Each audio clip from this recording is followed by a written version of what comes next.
This meeting is being recorded. Okay, great.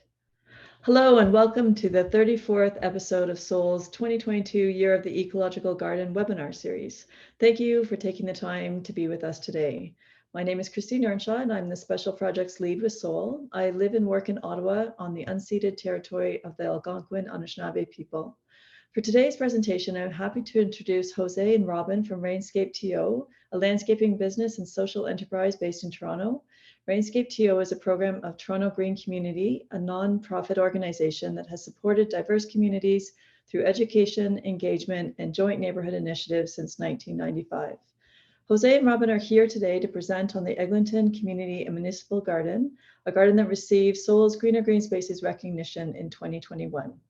Their presentation will be approximately 20 minutes, and then there will be time for a question and answer. As the host of today's session, I will moderate the questions, but if anybody participating on the webinar today has their own questions, feel free to put them in the chat, or else following the presentation, you can unmute and ask the question that way. Finally, I'd like to mention that this webinar series is made possible by the generous and ongoing support of Gaia College, Canada's leading college for courses and diploma in organic land care. Thank you, and over to you, Jose. Thank you so much, Christine, and thank you, Soul, for having us, for having Robin and me. As Christine said, my name is Jose, and I'm the manager of RAINscapeTO, and I'm here with my colleague Robin to talk about Eglinton Park and the Medicine Woolly Garden. So I'm gonna share the screen, and we can get started.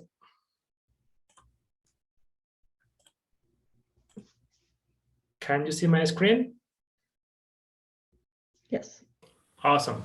Well, again, thank you for having us, and it's really great to see all of you in this talk, and those of you who will watch it online as well.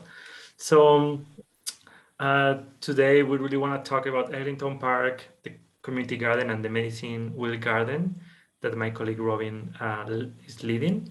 And it's a really special place for us. It has always been part of the mandate of the organization of Toronto Green Community, but it's also a place for gathering for multiple communities in Toronto.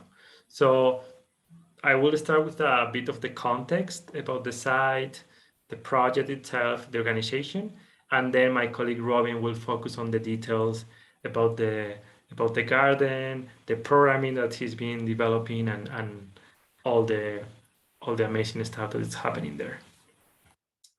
So first of all, kind of to give you the context of these different logos, different names, like what they mean, and as you may know, any community project has multiple partners, has the credit goes to a lot of people you see here today, but people you don't, different organizations, funders, municipal staff.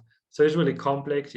We talk about has been an ecosystem rather than a static organization. So you see here, Toronto Green Community, which is the umbrella, the mother of all the programs, was established in 1995. And that same year, they started Eglinton Park Community Garden. So it's like almost 30 years in the making. Different iterations, different phases, different projects, but it's been continuously for almost 30 years. And Toronto Green Community has different programs, one of them being RAINscapeTO, which I will focus on because it's the one Robin and I work on. But they also have Lost Rivers, which is a really popular program in Toronto, in which they facilitate walks with community members to rediscover, quote unquote, buried creeks and rivers that have been erased by urban development. So they talk about the history of the creeks, the landscape, and with community members kind of daylight the creeks, at least in a non-physical way, but bringing that back to life. Really great programming. Then River Rising, which is associated to Lost Rivers, the same kind of concept. And Eglinton Park Community Garden, which again, since 1995, with volunteers, sharing the harvest, growing on different programming. And in particularly, Robin will talk today about Growing Our Roots, which is the program he has been leading for the last 2 years associated to Eglinton Park. So as you see, again, multiple programs operating under Neighbouring community, and I think it's part of the beauty of the organization because it gives people a space to work on whatever they feel they want. So growing our roots was something that Robin started herself. It was her idea. She fundraised for it, and she made it. She made it happen. So an example of how it's more like an incubator, and we are obviously really grateful to TGC for their support with all the different initiatives. RAINscapeTO. I'm focusing on RAINscapeTO because again, Robin and I work in this program. RAINscapeTO is an eco-landscaping social enterprise. We are based in Toronto, in the west end of Toronto, and we design, plant, and maintain rain gardens, pollinator gardens, any gardening solution that tries to contribute to the ecosystem instead of just taking from it. So that means using native plants that attract pollinators, infiltrating rainwater where it falls, and really creating gardens that are not only human-centered, but they are ecosystem-centered. So we look at the historic ecosystems of the areas before the land was developed and try to kind of bring back the species that were there. So this is a picture of the crew from 2021. You can see Robin there in the picture as well. And we are a social enterprise. So I always like to say to homeowners that from the outside, we are like a regular contractor. We have our truck, plant, materials, and a crew. We have our projects, and we deliver across the city. From the inside, we are a bit different because we have environmental, social, and economic objectives. So obviously the environmental, I already talked about them, water infiltration on site, native plants, removing lawn and converting lawn areas into actual wildlife focus spaces. And the social objectives of the employment social enterprise for us mean providing meaningful employment to people from indigenous communities across Canada.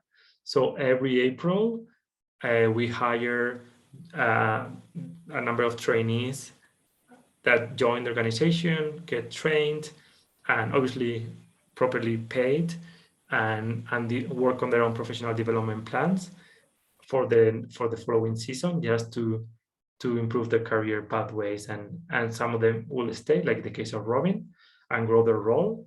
Some people actually move on to other organizations, or sometimes they change a bit from softscaping to hardscaping. But the idea is that they are provided with meaningful and well-paid employment so they can develop their career pathways. So you see a bit of the figures on the right side. These are figures from 2021, so they have to be updated. But we train a lot of people. We mostly work on residential areas, so front yards, backyards. And the most frequent project is someone who calls saying, I have a lawn, I don't like it, it's turning yellow and it takes so much water, nothing is happening. So we remove the lawn using sheet mulching or lasagna gardening, like adding cardboard, compost, and mulch, remove the lawn and bring back native plants. So that's the most frequent scenario for us. Use the water from the downspouts to create a rain garden, and we have like all of us in a total transformation of the space. So, but that's the most frequent scenario, but we also work with business improvement areas. We also work with the City of Toronto in looking after green infrastructure in boulevards and right-of-way. So we are expanding the scope, but always the same approach. Not only human-centered, but ecologically centered, and making sure that we have spaces that work for not only for us, but for all the beings in the city. What else about, well, obviously as a social enterprise, we need to report to our funders. We particularly report on how many hours and the wages we pay to participants, just to make sure that we are actually delivering on what we say we are delivering. So we track also mental health, housing conditions, to see if actually the trainees improve their situation as they also learn from the gardening practice. Obviously, we also get a lot from these trainees because all of them bring their own perspectives, their own knowledge. Some people are come from a more rural background, while others are they were raised in the city. So people have different approaches, different levels of knowledge. But we, as an organization, highly appreciate that diversity of wisdom and traditions, because we learn a lot from that, and we actually encourage people to incorporate that into the actual gardening. So we are, as an organization, we are evolving, and we are bringing more people into management with different backgrounds, and also with making sure that the organization they are leading the organization in the direction they wanna take. So that's RAINscapeTO, and now talking about Eglinton Park, so today we are kind of not talking about the residential rain gardens and backyard front yard. We are focusing on Eglinton Park, which is the project that was awarded this prize last year. Eglinton Park, you see on the right side map, it's in Midtown Toronto. So you see the little red arrow there. Highly urbanized area, as you may know, City of Toronto, busy spaces, diverse communities, and obviously lot of changes happening since 1995 when the garden started. So this was the first community garden in a park in the City of Toronto. So it was kind of setting the precedent for other projects. Now it's obviously really frequent, but back then it wasn't. And again, it has received funding from different organizations for different components. We've been working with communities. Different volunteers also bring their own communities, bring their own interest. So sometimes it's more about the actual food, growing food, sharing with kids in the area, or having volunteer sessions so people can get their hands dirty. Other times, our own crew, RAINscapeTO crew, goes there every other Wednesday to support with the maintenance of the garden or with the actual medicine wheel garden, because our crew, being indigenous, we feel that they have the knowledge, and also they like to be involved in all the different steps of the implementation and maintenance. But also sometimes it's also mitigation of, for the last 2 years, it's been a bit especially with COVID, there's a high demand for public spaces, and it's been how we can make this space accessible and safe for everybody. So make it welcoming while obviously protecting the plants, protecting health and safety of everybody. So it's been adapting as any other public space in a highly urbanized city. It has a lot of pressure, but we have support from the city, support from different funders, and it keeps evolving. So the picture showed you a bit of the examples of, on the left side, the programming with the vegetable garden a few years ago. Then early spring with the tulips. Sometimes people donate fruit trees, or we apply for funding to the city. For example, PollinateTO is a program from the City of Toronto that they give you money for pollinator plants. So every time there is an opportunity, we try to fundraise to bring more value into the actual park. And this is a bit of a site plan. So it's kind of amazing to think all that happens in such a small area. We are talking just about a few hundred square meters. It's quite a small area, but at the same time, there's a lot happening, and everything is integrated. So we don't look at the park, the community garden, and the medicine wheel garden as independent. Everything is coexisting, and there's programming, and there is work that happens throughout the area. So on the top of the picture, you see a bit of the footprint of the community center that is there, which is really a really busy community center. And then you see the veggie beds, the footprint on the medicine wheel garden. This was before it was implemented. the seating spots, and then a bit of a proposal to kind of add more shrubs.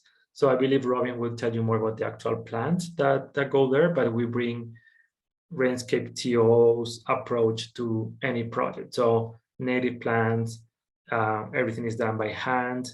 We work with local suppliers, and we encourage the community to be as involved as possible. So that's just a bit of the overview of both the organization and the space. And now I'm going to pass it to Robin, my colleague Robin, who has been leading both the design, well, actually design, implementation, and programming for the Medicine Wheel Garden. And she will tell you why this location, what the significance of the location, and also what has been happening there for the last almost 3 years now. So yeah, thank you. Robin, I will stop sharing so you can share screen.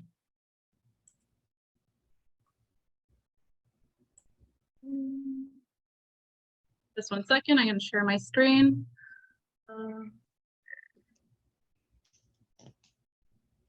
All right, can everyone see my screen? Yeah. Okay. All right. Ani, bonjour, everyone. My name is Robin. My spirit name is Mushka Nimki Benesi, which it translates to Strong Thunderbird. I'm of the Three Fires Confederacy from Aquemekong Unceded, which is on Manitoulin Island, which is about 7 hours north of here off of Georgian Bay. My pronouns are she, her. And so I've worked at Rainscape, as Jose was saying, for about 4 years now. I've been the Indigenous lead of the garden officially just last year. Although I've been involved since we first built the Mishkiki Gitagon with Rainscape, which was back in 2020. I currently run the Growing Our Roots programming right now in partnership with TGC, Toronto Green Community, and I make this all possible through funding from the City of Toronto. So the actual site of Eglinton Park, it sits on an old Wendat village. Just to note, Wendat people have also been known as the Huron. Huron was a nickname given to the Wendat by the French, meaning boar's head, from the style of the hairstyle of the Wendat men. They don't like this term. They prefer to be referred to as a Wendat, which translates to people of the island. The Wendat area called this area home back around in the 1400s, based on the designs of the artifacts that have been found around in that area. So the site of Eglinton Park, it's been estimated to be a huge cornfield back in the 1400s, which would have expanded about half a kilometer around the village. The village, they estimate there are about 5 longhouses. Each longhouse is able to house about 100 people, which is considered a whole family and their kin. And so that is about approximately 500 people in that village. They were a matriarchal society, so when a man married a woman, he'd move into his wife's longhouse. This village was discovered to have existed when Toronto was being developed in this area for new homes. Various clay pots and arrowheads were dug up when excavating the ground for the development in the mid-20th century. The Wendat people were farmers and they tended to the fields most of the day. Their main diet was mostly corn, which was about 60% of their diet. Each person would have roughly eaten about a pound of corn daily. That's a lot of corn. Aside from corn, they would also hunt and fish. When they would fish, they would either head to nearby Mud Creek, which is right below Eglinton Park, and otherwise, if they needed a big yield, which was regular, they'd head down to the lake, which wasn't too far off. Not in those days anyway, because they always traveled on foot. So yeah, as I mentioned, Mud Creek is buried below Eglinton Park and is reminiscent to the Indigenous history of Tikaronto, as we've had relationships with the land and waters from time immemorial. As a Anishinaabe woman who resides on their traditional territory, I found it important to reclaim this space and re-indigenize it. which to me means caretaking of the land and bringing back our native medicines and the four-legged and many-legged and winged brothers that we reciprocate with. Bringing back these beings to a space that is now recreational and filled with grass has been the forefront of our mission. This mission is what motivated me to get funding from the City of Toronto through the Indigenous Arts Culture Fund to found Growing Our Roots in 2021. But due to COVID, unfortunately, it was put on hold till this year, since we weren't able to have any programming in community gardens at that time. So for context, Growing Our Roots is a program that has been working to transform Eglinton Park Community Garden into a place that welcomes and engages the Indigenous community.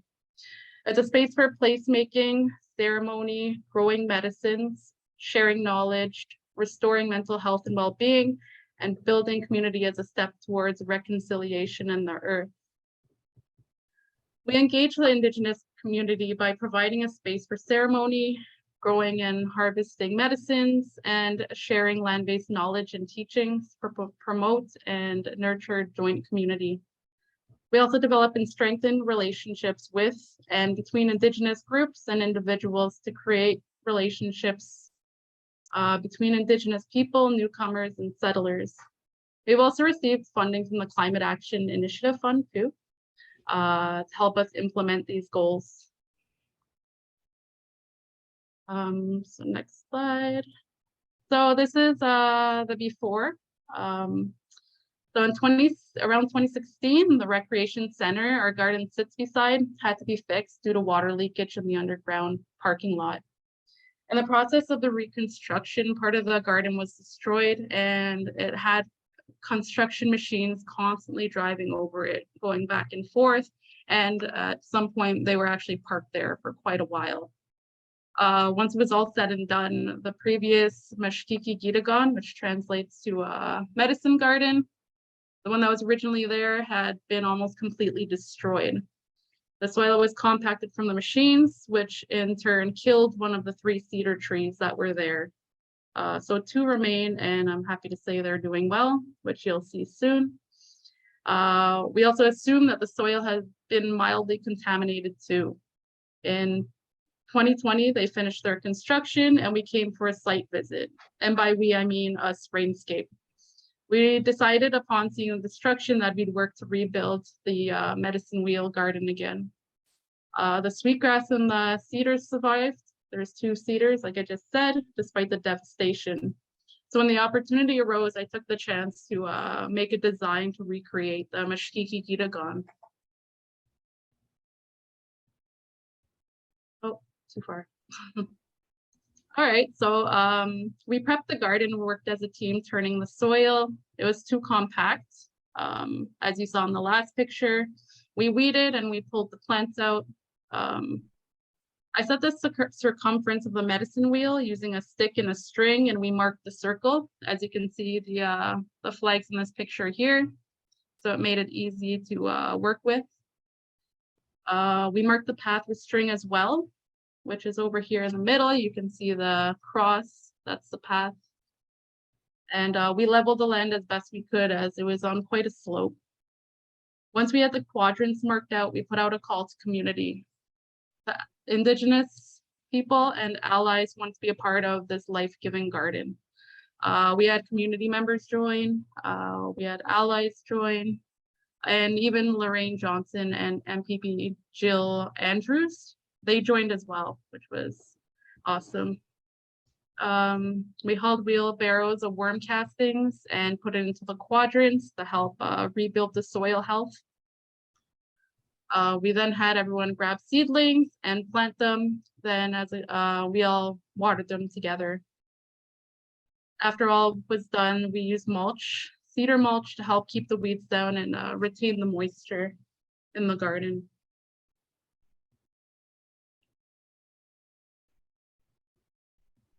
So this was the original blueprint I made for the garden. Most of the plants I put into this plan are native or near native species. Not only that, but I chose them because of their medicinal values. I had a vision for this garden to be used as a community for mental and physical health. especially in a time of COVID when everyone was worried about illness and sickness, and it was at the forefront of what everyone was going to do. I saw a big need for it. Some plants medicinal use examples are the purple coneflower, whose roots are used to treat coughs and colds, amongst many other uses. The dried flowers of the pearly everlasting and prairie smoke are used in kinnikinnick, which is kinnikinnick is a smudge mix, which we smudge with, and the purpose of dried flowers being in there is that it makes it easier for the smudge mix to burn. Sometimes it can be a little bit hard to catch. Yarrow also has many different uses. It's a very powerful medicine, from teas to tinctures to poultices. It has a lot of medicinal values and should be taken in great care. If you ever plan on using it, definitely consult someone. Very powerful. Also, apart from the medicinal aspect of the garden, I also included our stone brothers into the design. So if you can see down here, I've included the 7 grandfather teachings. So there are stones in the garden around this circumference here that represent the 7 grandfather teachings. Also the 4 cardinal teachings around here in the paths. So the 4 stones, and then I also had 13 of them representing the 13 moons of creation. In the middle is the creator. So there's like a large stone there, which I don't think I have a picture of, but yeah, it's there. It's the biggest stone, and it represents the sun, the creator. And yeah, it's the center of the garden, and that's usually when I greet the garden, I usually lay my sema, my tobacco there. Or if I smudge, that's where I leave the smudge bowl and acknowledge the garden as a whole being. Okay. And also what makes this, in case you're wondering what makes this Anishinaabe style, is the colors of the medicine wheel. So different tribes might have the different colors in different places, or some have blue instead of the black. So this one's Anishinaabe style to this area, and also the fact that when we do ceremony, we walk clockwise around it, whereas some other tribes, they do counterclockwise. Did I get too far again? Okay, so here's the after. Here's the outcome. So we had logs that went around the garden, but some have went missing, and they occasionally grow legs. Like we'll find them rolled somewhere down the hill, which quickly brings me to a next brief point, which Jose briefly mentioned. So our struggles as a community garden and being very open to the public and having a lot of people come through is that we face vandalism, and quite a bit of vandalism actually. This year, more than other years, has been really significant. There's been a huge rise in vandalism, from plants being stolen to objects taken to things being drawn on. We think that it has something to do with COVID, for sure. Yeah, with the rise of homelessness and people losing their jobs, things like that. So we're just looking at ways to help alleviate the vandalism in some way. But if anyone has had any success with any ideas, please let us know. Yeah, it'd be good to just share some ideas on that, because we haven't been able to find a way to alleviate it. Well, despite the ugly, we've also been having full moon ceremonies here, cornfield planting in respect to the Wendat village, and a few more that I'll show you examples of coming up. So this is a garden now. It's very green. It looked very cedary in the last picture with all the mulch. This is a garden a couple of weeks ago. These are the summer blooms, and you can really see the southern portion looks really yellow, full of black-eyed Susans, gray-headed coneflower, and there's some tobacco and goldenrod mixed in there as well. You can see the goldenrod. I'd say almost the plants in the garden, almost all the plants in the gardens here thrived and have leapt. Throughout the seasons, we have had an issue with comfrey. It's from what I've known, it's always been here. I don't know when it was introduced, but it's always popping up in the garden, but we make do with it because it makes an awesome natural fertilizer. When we uproot them, we cut the leaves and spread them, like one of the best natural fertilizers. At the end of the season, also when we're closing down the garden, we collect the surrounding leaf litter and we spread it into the garden. Because there's a lot of oak leaves, we also just shred those too to help it decompose faster. We let it stay to mimic the nature, and of course, everything's flourished. And also for the first time this year, I noticed that we had American fly eggs laid on our pearly everlasting, which I just got so excited because I've only ever seen pictures of it, and I was like, hey, oh my goodness. Yeah, so that was really interesting, and some kids came by and I showed them and they were so excited too. They didn't even really know what they were looking at, but they're like, oh, cool, butterfly eggs, yay. So that was awesome. Yeah, and so we get a lot of different butterflies in the garden, different species of bird. Most recently we saw a flock of yellow finches just hanging out in the tree. A berry tree, I think it was sumac. So yeah, they were just flying around, chirping, all happy, and it was nice to see. That nature, because the rest of the Eglinton Park is just grass that's regularly mowed, and it's very recreational. They have they have a playground, they have an arena, they have a baseball field, and I think they have a soccer field too. But it's very recreational, and this is the only part in the park where there's actual nature. And the residents can come and observe that for those who live in condos and don't have green space, which is a struggle these days.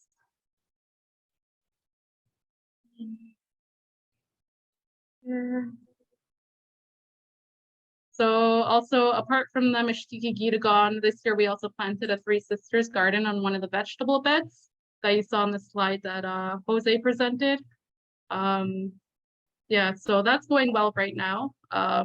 They grew actually taller than expected. It was a species of flint corn that actually has a slightly smaller growing season. But they've actually grown really tall, and we're actually curious as to why that happened. But yeah, it's doing really well. They're healthy, they're well. In our other bed this year, we just planted eggplants, cucumber, hot peppers, and I think there were a few other things, but I can't remember off the top of my head. We also have a few other pollinator areas around the garden with plant species such as cup plants, Solomon seal, oxeye, different species of asters, and we have a section of the garden that also has Southern Ontario's only native cactus, which is a prickly pear cactus. We have a nice little patch of it, and it flowered so beautifully this year. Passerbys are always taken aback when they learn that Canada has a native species of cactus. We also have a canoe in our garden space. You might have seen them around Toronto. They were founded through the David Suzuki Foundation. It brings awareness to Toronto's buried lost rivers and its extensive ravine system. So this one marks Mud Creek, and it's filled with pollinator plants that create a butterfly way. These canoes were headed to the landfill, but instead they were repurposed for this idea. There are many other canoes in these parks throughout Toronto, which you might have seen. They're blue canoes. I should have added a picture of it here. Sorry about that. And here are some examples of the events and ceremonies that we've had. We still have a couple more coming up. If it's something that you might be interested in participating in, please follow us on Facebook to keep up to date with the events. It'll be on the next slide, so you can write it down there if you want to, and also Rainscape and TGC's websites as well. So last but not least, for the future vision of the garden, I'd like to bring more Indigenous practices into the garden, such as using clay pots, help warm the soil and for watering purposes. Continue to incorporate ceremony around and for the plants. We also hope to create more of a permanent art installation in honor of the Wendat village. We also want to continue to educate passerbys about the Indigenous significance of the site, which a lot of people don't know that it's a Wendat village. Using placemaking signs and information, using perhaps QR codes to accomplish this. And also a big thing is labeling the plant names in Anishinaabe because it's very important that we revitalize our language, especially around the plants, because they've been called those Anishinaabe in this area, at least, for a time memorial. So it's really important. All right, so this is my last slide. I just wanted to end it with a few other things that Toronto Green Community has done in its past. They've done the Great Garden Adventure Children's Program. They did ESL in the Garden Newcomer Program, the Community Canoe in partnership with the David Suzuki Foundation, which I just mentioned. Workshops including building vermicompost bins, cold frames, and mushroom logs, canning food, and companion planting. And this picture here is from our opening event with Elder Knowledge Keeper Jimmy Dick, and he was giving us medicine wheel teachings. As you can see, everything's small and it's just waiting to grow for this season. So here's our websites and the garden's Facebook page if you'd like to follow or learn more. And yeah, miigwech for having us. Thank you, everyone. Miigwech. Well, thank you very, very much, both Jose and Robin, for presenting today and such a impressive view of everything that you've been doing for the community aspect, the social ecosystem, but also for the plants and other species that you care about and care for. So really appreciative of this. And as I was saying to both of you earlier, it's a shame I grew up close by to this park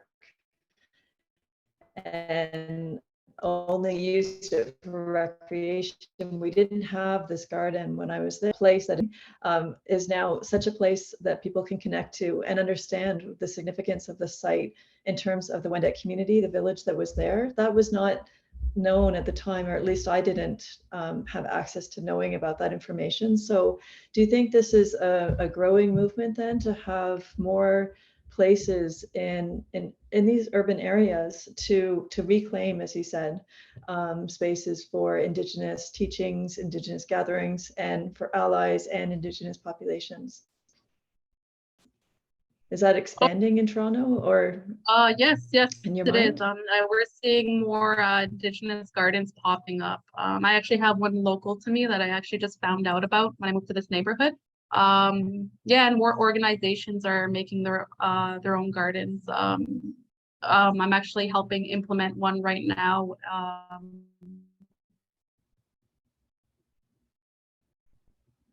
In Regent Park. So there's definitely placemaking and caretaking, earthworking for Indigenous people and community. Yeah.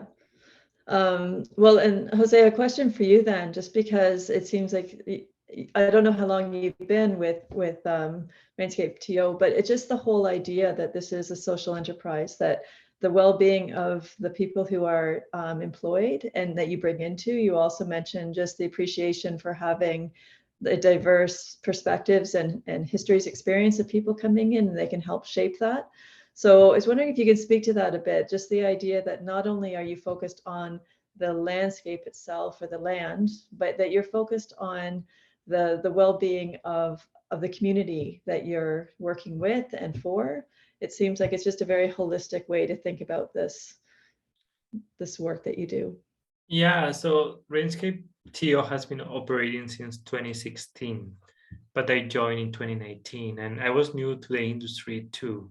And myself living in an apartment, I had no really connection with the landscaping industry, and it was quite shocking to see that the mainstream landscaping industry is not ecological at all, and it's also not really human friendly.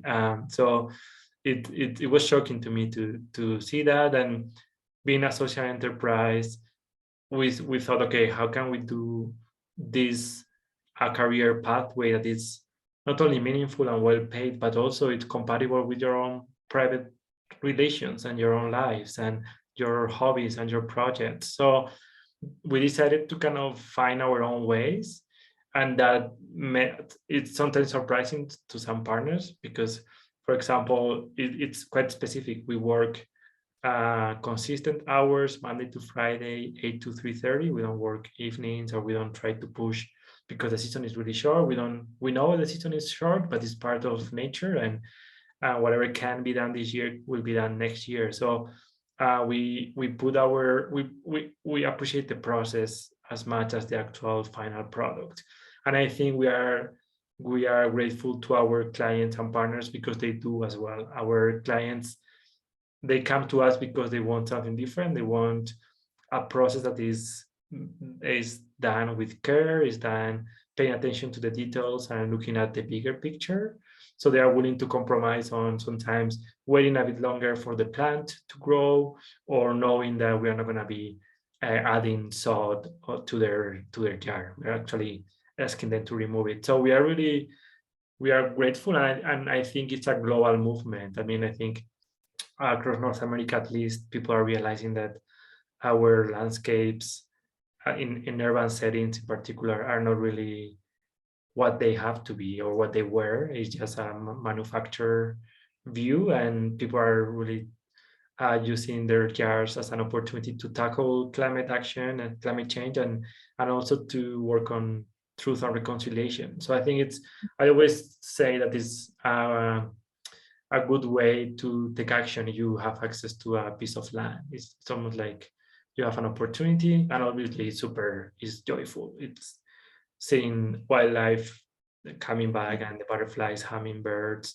the monarchs. I think it's just a win-win for everybody.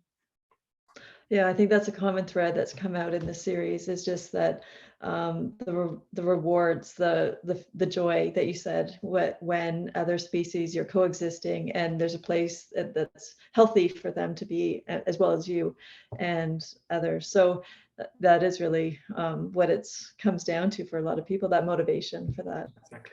But we're past our time, but I want to say I truly appreciate the thoughtfulness and the approach, and as you say, the method that you do this, and taking into the rhythms that are realistic, and nature as a guide as well. So yeah, really appreciate your work. Would love for you to renew your application for the Greenspace for 2022, and just provide that update just to let us know what's happening. But this was an excellent presentation to give a sense of how things were designed and now implemented and stewarded. So really appreciate this today, and thank you, the rest of you, for coming. So yes, I would like everybody to reach out to you directly if they have any more questions or want to check it out. But also you can come back to this video and others on the SOL website to look at any of the greener green spaces featured over the last couple of months, and also in the month of February, and also just to keep learning and sharing this, these varied and diverse approaches to doing this type of work. So much appreciated today. Thank you so much. Thank you for having us. Yeah. Thanks for having us.